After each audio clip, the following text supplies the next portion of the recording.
Hello, everyone, and welcome to The Rundown, where we talk about 2A news and conservative views. I'm your host today, Craig DeLuz, coming at you from the West Coast, the left coast, behind the Iron Curtain, otherwise known as the Sierras. But as we all know, I do not do this program by myself. No, my name is Mike Piworsky. Welcome to the program. This is The Rundown, where we bring you 2A views of conservative news. Come to you live from the East Coast. That's the coast with the most, from the co-host with the most, here on The Rundown. Craig, how's your Thirsty Thursday going? My Thirsty Thursday is going fantastic. I am getting my stuff together. I'm planning on heading out the country, bruh. Wait. The deportation orders finally came through? Yes, as a matter of fact, they did. I am being deported from the United States of America. And, well, as communist as the country is becoming, it's all good. It's all good. They're sending you away from California, are you? So you're coming back to the States? I'm actually going on vacation. I will be. Very nice. I will be in Fiji. Oh, why'd you give it away? We could have played trivia all week long. So you just ruined a bit. You just ruined a bit for all week. There we go. Way to go, Craig. Well, I'll tell you what. They can guess what island I'm on. How about that one? There you go. It'd be the island of Fiji. No, there's a lot of islands in the Fiji Islands. Fiji City. You'd be in Fiji City. No, that's not a thing. Fiji. That's not a thing, Mike. That's Fiji just land. that's not a thing. Nice try, but it's not a thing. Fiji. Not a thing, bruh. Just not a thing. Yeah. I'll have you know, I read a book on Fiji once. Did you?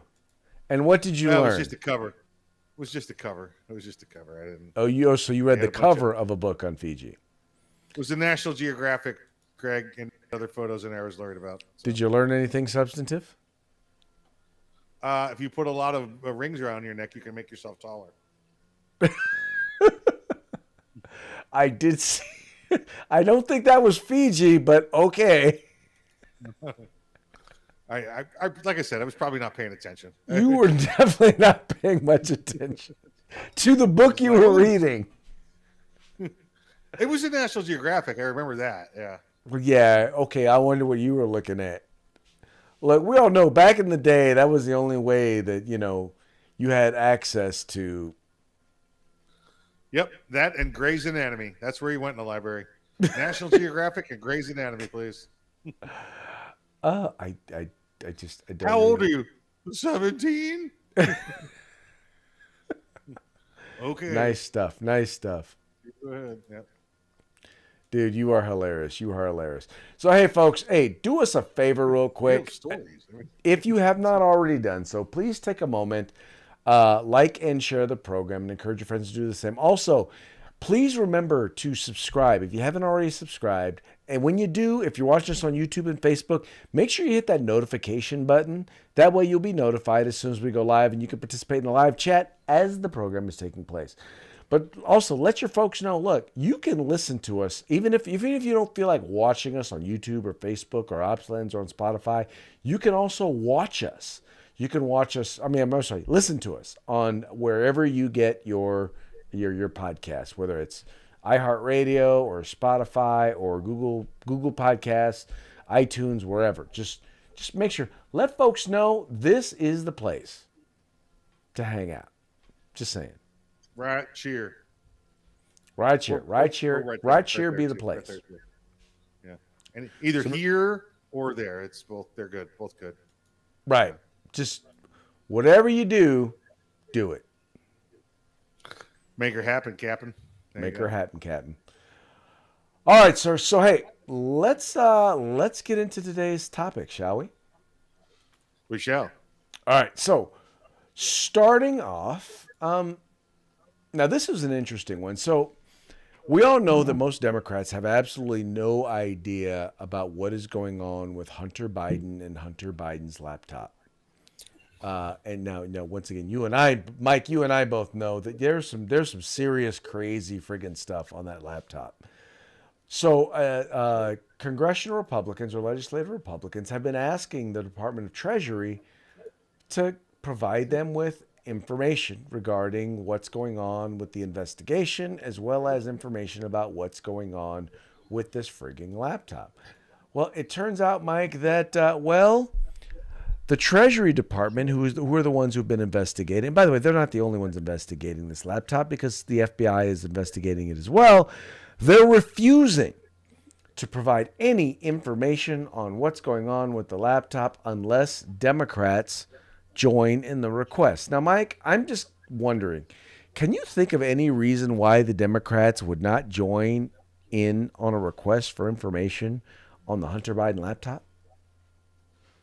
Well, maybe because there's incriminating evidence on it, but this is as illegal as saying, "I'm sorry, what political party was the judge? Okay, I'm not complying with the subpoena, or I'm not complying with the warrant. I don't agree with his politics." Guess what? When you have subpoena power, you have subpoena power. It doesn't matter what you're left, right, down the center, conservative, liberal. It does not matter because subpoena power is subpoena power. If you fail to obey it, you can be held contempt and put in jail.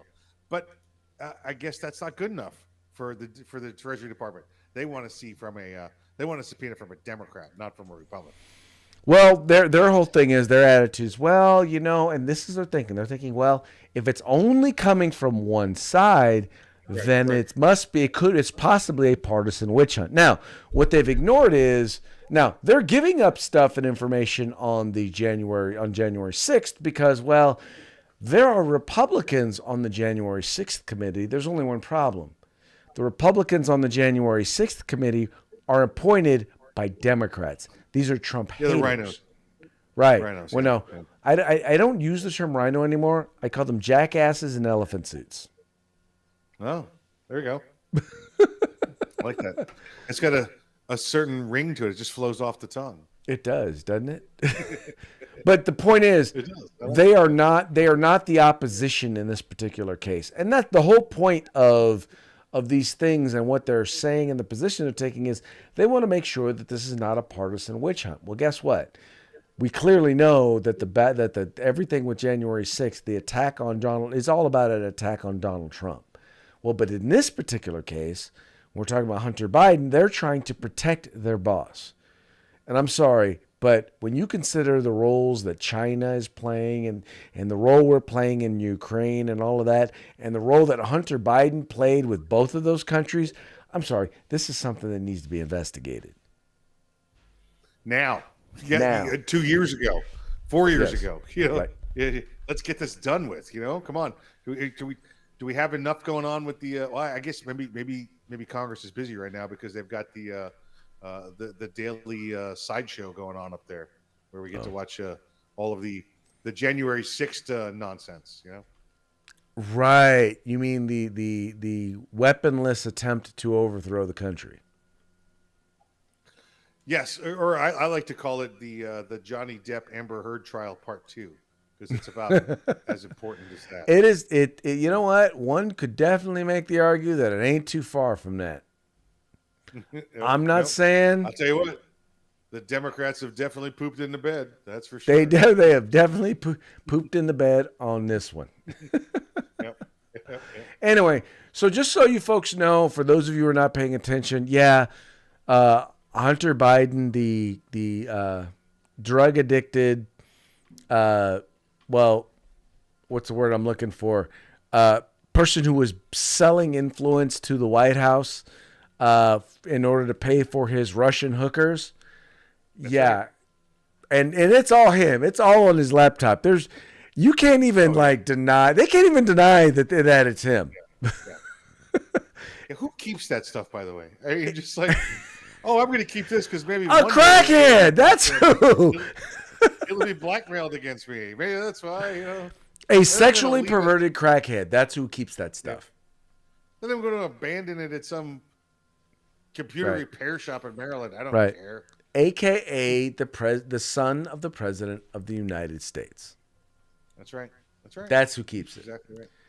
Yep. But hey, I'm not saying. I'm just saying.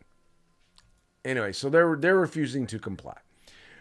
And then with that, now 4th of July just passed, and I'm kind of upset that I missed this story until now. But every year for 100 years, the New York Times has run the Declaration of Independence in their newspaper, except for this year. This year was the first year in 100 years that the New York Times forgot. I'm sorry. As big as an organization as the New York Times is, I don't believe they actually forgot. But they say they forgot to run the Declaration of Independence in their newspaper. Mike, what say ye? Is this an accident? Oh, Craig, I absolutely believe them. This was clearly just a mistake on their part. I think this was just an oversight for sure. There's no way they could possibly have been anti-American and anti Constitution, anti-Declaration of Independence. No way. Craig, this just goes to show you, that they really do hate America. I mean, this is not talking about a politician you don't like. This is not talking about the Constitution where you're saying there's certain rights in there that are not in there. This is the Declaration of Independence. This is saying, I hate America. We should not be our own country. I hate America. That's what this means when you leave out the Declaration of Independence. I'm kind of with you on that one, man. It just, you don't make accidents like that. Accidents like that don't just happen. When it's something that you've done for 100 years in a row, you don't make that sort of an accident. You just don't. Listen, if you make that mistake, by the way, there's 3 editions of the New York Times. If you make that mistake, by the night edition, the evening edition, you're printing it out. Listen, if you make that mistake and you don't recall it till the 5th, you just print it in the 5th. You don't make a big deal out of it. You just go, boom. For some reason, it didn't print yesterday, folks. Here you go. It's out. You don't wait for the news to call you on this and then say, oh, don't worry, we'll be sure to print it twice next year. Yeah, no. But we all know that the folks over at the New York Times, they abhor all of the values expressed in the Declaration of Independence because they don't believe in individual liberty. They don't believe in individual rights. They don't believe in standing up to a totalitarian, tyrannical government because they are partners with that totalitarian government. I mean, unless the government is Republican, then they're okay. Then they're against them. But yep, you're correct. Yeah, just despicable. Listen, I won't even let my bird cage be lined with this crap piece of paper. That's how horrible it is. I don't need the bird getting down, looking at this, getting angry and getting constipated. The only reason I read the New York Times is because I want to know what the other side is thinking. That's the only real value that it has. You want opposition research, but I also don't want to throw up every day either.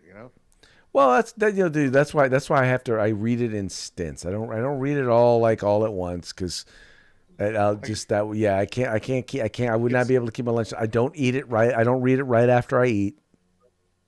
It's like pausing the Cowboy game between quarters. Oh, you know what? I'm not a fan of you right now. Because, hey, talking about the Cowboys, now Mike may not like them, but Cowboys developed a partnership with Black Rifle Coffee. Now, admittedly, Black Rifle Coffee is pro-rifle. They do have an issue with supporting. When I say supporting, I mean doing stuff that relates to the Second Amendment. But the Dallas Cowboys are catching a lot of backlash because they have developed a partnership with gun-themed coffee brand known as Black Rifle Coffee. And what's funny is, it's funny how in the title they wouldn't even give Black Rifle Coffee the benefit of actually, having their name repeated in the article. That was kind of funny. Now, I've tried Black Rifle Coffee. It's okay coffee. I will say this. My experience with Black Rifle Coffee has been that anytime a Second Amendment civil rights advocacy group has reached out and tried to get them involved or at least encourage them, they have been resistant. So I don't consider them pro-gun, but I don't consider them anti-gun because they don't promote anti-gun stuff. They just refuse to be active and engaged in the process. But evidently, not being anti-gun is enough for the anti-gunners to come out and be mad at the Dallas Cowboys. Well, I think there's different reasons there. Like I said to you earlier, that because listen, Black Rifle Coffee, whether if you like their coffee or not, I understand it's just kind of average coffee. But they are pro gun. I'll say that. But they are. I'm sorry, and I believe that they are anti Second Amendment. Anytime you start making donations to the Obama's election campaign, I think that makes you anti Second Amendment. Wait, whoa. They donated to the Obamas? The president of the Black Rifle Coffee Company donated to it. He said because I lost a bet, so I had to make the donation. Why would you make that bet? Why would you make that bet? He made that bet. Why would you make that bet? There's just there's nothing that can convince me to donate. Okay. Yeah. All right. I'm trying to think. I'm trying to use terminology that would be appropriate for this show, because I do know that there are some folks who listen and watch this show who don't want to hear me say "F that guy." F that guy, and everybody looks like, look, I got a guest here, Craig. Look, you got a kitty cat. Yep, he came in. Normally he lays in the black chair and you can't see him, but he's awake right now. Which is probably going to result with him jumping on my shoulder here shortly. Probably soon. But yeah, folks, here's the thing, man. Look, if you're not willing to fight for the Second Amendment, then I'm not going to call you pro-gun. I'm not going to allow you to I'm not going to allow you to call yourself pro-Second Amendment, because you're not. Right. If you're not fighting for, advocating for, and that's, by the way, that includes politicians. I'm like, if you've never stood up on the floor of whatever legislative body or governmental body that you're in and spoken on behalf of the Second Amendment, if you've never sponsored legislation that promotes the Second Amendment, then you're not pro-Second Amendment. You're not pro-gun. Now, you may not. I'm not going to say you're anti-gun, but you're not pro-gun. Right. Yeah, you're absolutely correct. And again, this is a company that dances that line. Everybody just assumes because they're the Black Rifle Coffee Company, they must be 2A, and they're not. Now, listen, they're a group of veterans, and I pat them all on the back for everything they've done, the service they've done. But they're a fan of military rifles that they used in combat. Yes, and being popular on the Weber nets. Yeah. That's right. What they're a fan of. Listen, and they worked very well for them, and they were able to do their jobs. Listen, the rifle I had overseas was a great rifle. Mm-hmm. Never malfunctioned, always took care of it, and it took care of me. But it is not a Second Amendment compliant weapon. Let's say that. Right. And we ought to be supporting groups that support the Second Amendment and companies that support the Second Amendment. And like I said, I'll just say it again. If you're not advocating for the Second Amendment, then you're not a supporter of the Second Amendment. Period. Yeah, that's it. I'm not going to call you anti-Second Amendment, but you're not pro-Second Amendment. Yep. Just saying. I'm not saying. I'm just saying. Just saying. All right, so Mike, now we all know that we live in times where politics are less than civil. Like, people are just not real polite when it comes to the conversations that they have about politics. But a certain politician that you and I talk often about, who happens to be the mayor of Chi-Town, came out the other day and talked about the need for civility in politics. Although, given some recent statements that she made, let's just say her comments rang a bit hollow. We should all be concerned about, right? And it's ironic, obviously, that we're having this conversation and what happened on Independence Day. We're not like a lot of other countries where their version of Independence Day is marked with, troops and tanks. And no, what we do in the United States is we come together as a community. Okay, I thought the other half was going to play. It was going to play her comments from the other day, where basically she got up and said, "F Clarence Thomas," and she actually used the entire phrase. Yes. That's because she's so loving. Oh, wait a second, she's knocking my microphone around. Hold on. Look, man, stop playing with your kitty cat. I got a cat attacking my. Hold on, look. Get your I'm being real. Look, there we go. There he is. Look, He's playing with his kitty tapping cat. my For those of microphone. you who are listening, Listen, it's his time of day. My daughter's not home to play with him right now, so if I didn't let him in, he was going to tear the wall down to the studio. So that's how cats are, man. Cats don't care. Cats are gangster, man. I ain't gonna lie. They got no loyalty. They're gangster. Yep. Yeah, listen. She's absolutely horrible. I keep waiting for her to mention the Hyde Park shooting, what we got going out there, just west of the city of Chicago, for her to come around and talk more about the killings over there. The 7 people that were killed during the New Year's Day celebration. Excuse me, the Independence Day celebration. But she can't. I mean, I don't think she can. I think this is finally somebody got to her and said, listen, 13 people were killed this weekend here in Chicago. You probably shouldn't talk about the 6 that were killed 20 miles away. Well, you shouldn't go over there. You do know why, right? Because the ones that were killed in Chicago were likely black, and the ones killed in Highland Park, and I don't know this for a fact, but I'm gonna guess based on the demographics of the community, they were probably white. She can't be talking about white people getting killed, because and that's what I'm saying. She can't, because she's ignoring the fact of the black youth in her community dying every day. Yes, exactly, and that's a thing. And by the way, this is an area of the country that has some of the strictest gun laws in the entire country, and yet and still, this happens. There's an assault weapons ban. I'm sure that there's one in Illinois. Didn't stop it. There's a red flag laws, and we already know that the guy who was the shooter, he had threatened to kill his family. He threatened to kill himself, and still no red flag order against him. So that law didn't work, and yet and still they keep pushing these sorts of laws all across the country, even though we all know, and I know, they don't work, and they haven't worked. They didn't work here in California, where we also had a mass shooting over the weekend. Maybe, Craig, they need a law that says you can't use an assault weapon in a city that has an assault weapon ban. Do they have that law? Is that a law? Wait. Here's one. How about this? How about a law that says you can't shoot people? But what about with an assault weapon? Well, now you're nitpicking. Okay, we can't be so specific. How about you can't shoot anybody? I don't know. It sounds too vague to be enforceable. Let's forget the fact that that's already law. That doesn't matter. I don't know. I think we need more laws to tell us it's illegal. Right. I think how about that? Oh, here's a good one. How about a law that says you can't break the law? Yeah, too vague. Which law?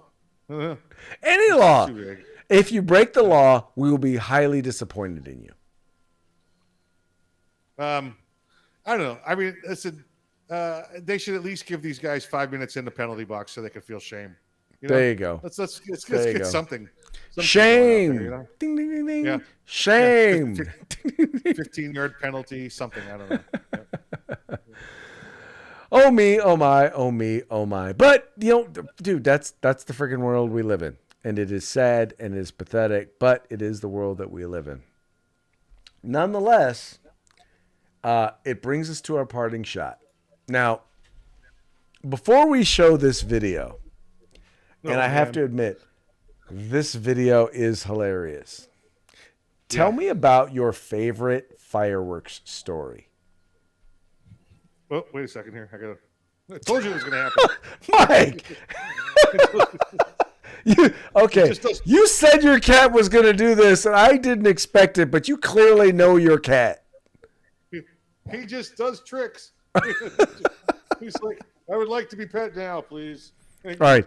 So those of you who are just listening, Mike's black cat, because clearly Mike is down with the brothers, his black cat just hopped right up on his shoulder and was like, "What's up?"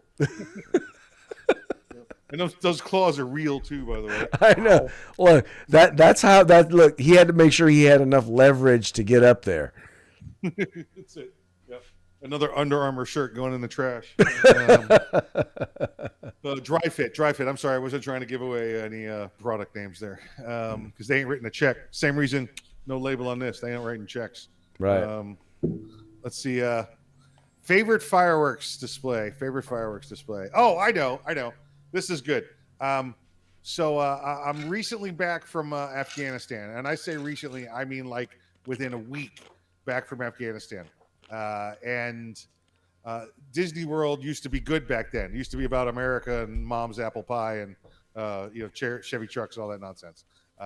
And they used to have a big pavilion there that was made over towards the Disney. It was like they had Mickey and Minnie World in their house there. It was kind of a filler while they were building some other projects.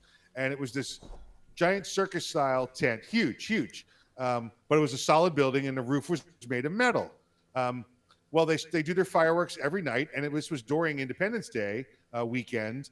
So they're doing their fireworks, and the wind shifts or whatever. So the dunnage, the exploded fireworks in the air, you can hear the fireworks outside echoing through the building, and they're falling down and they're hitting the roof of the building we're in. And it sounds, exactly like shrapnel when you're under fire from artillery and small arms. It sounds like nearly the same. And I look up at it and I'm pondering to myself, cool, that sounds a lot like such and such. I'm thinking to myself. And my darling wife looks over to me and says, "You're not going to freak out and jump on the ground underneath something, are you?"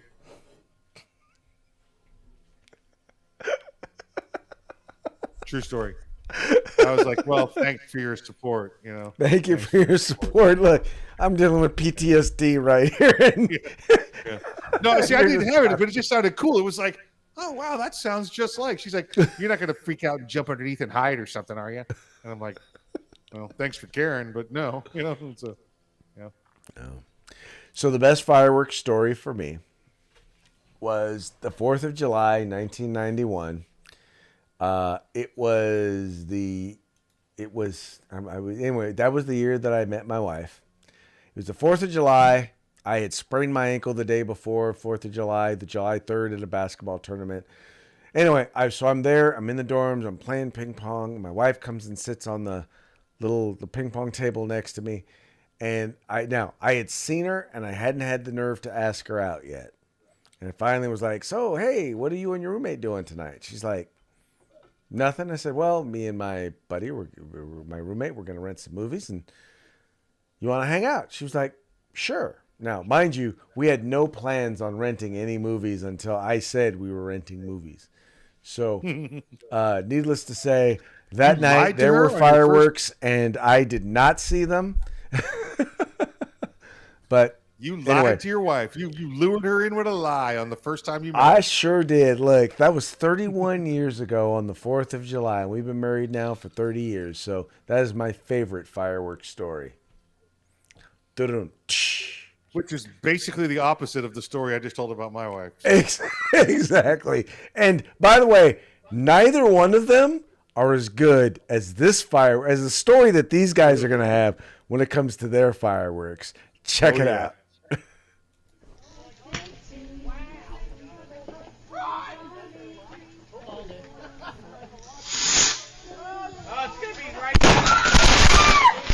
You cannot stick it in the ground. It's not going to work.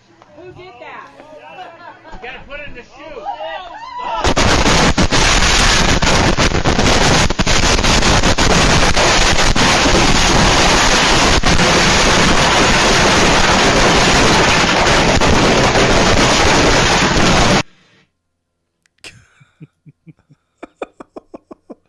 Oh, man. Oh, man. Mike. What the heck? Okay. All right. So now we're going to replay it again, but this time Mike is going to narrate it. Okay. So there's not going to be any sound, but Mike is going to go ahead and narrate it this next time. Now, I'd be ready to pause it when I say call pause also. The problem is I can't pause it. Oh, okay. It's just going to play right through. So yeah, unfortunately it doesn't give me the ability to pause it. All right. So here it goes.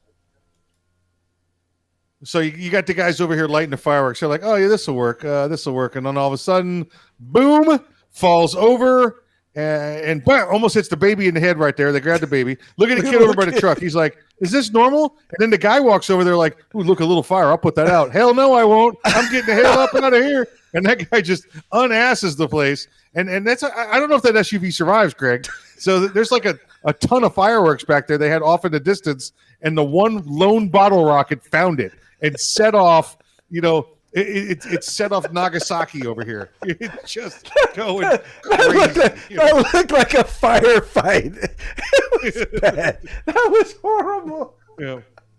Oh. It looked like that house was under attack from a pair of Apache helicopters. It did. Yep. The little kid who had the no shirt on and the shorts was like, at first he went over there, he was like, he jumped up in the air and he's like, ooh. Then all of a sudden it started going off, and like Dad walked over there, he's like, Dad, I'm out. The only thing missing there, in that was in the middle of all the smoke and flame was the dude standing there shirtless with the bandana on his head, just yelling, "America, America, America!" Look, folks, if you are just listening to this on the podcast, look, you got to take a moment. You got to go find it on YouTube, find it on Facebook. You have to see the video of this. It is hilarious. Best home fireworks display ever. Yes. That is such an epic. And it's real because they got the little Simply Safe logo up in the corner. Look, if I were Simply Safe, that would be in a commercial. Yeah, exactly. Clearly, right. that was not Simply Safe. At Simply Safe, we detected large explosions and sealed the entrances to the building, leaving these people outside to fend for themselves. All right, Mike, before we go, got to have a quick shout out to our sponsors. Some great fireworks makers right here over our friends at Guerrilla Machining, Grid Defense, and of course, uscombatgear.com, and then Defenders of Freedoms themselves, the California Republican Assembly. Okay, Mike, I keep forgetting. We have to remind you that when you mispronounce the name of one of our sponsors, it's uscombatgear.com.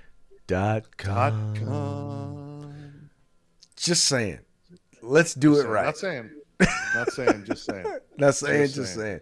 So, folks, like I always say, the links to their websites are in the description of this video or this podcast, however you are partaking of the program. Do us a favor. Click on the link. Go there. See what they got. If you like what they got, spend some money with them. Donate some money to them. Whatever, and then let them know that the guys over at the Rundown sent you. With that, we're going to go ahead and call it a day. We very much appreciate you tuning in. We appreciate you liking and sharing the program and encouraging your friends to do the same. Remember, this is the place. Like, share, subscribe, and encourage your friends to do the same. And special greetings from my daughter's cat, Luke Skywhiskers. Luke Skywhiskers. Yes. Oh, black cats matter.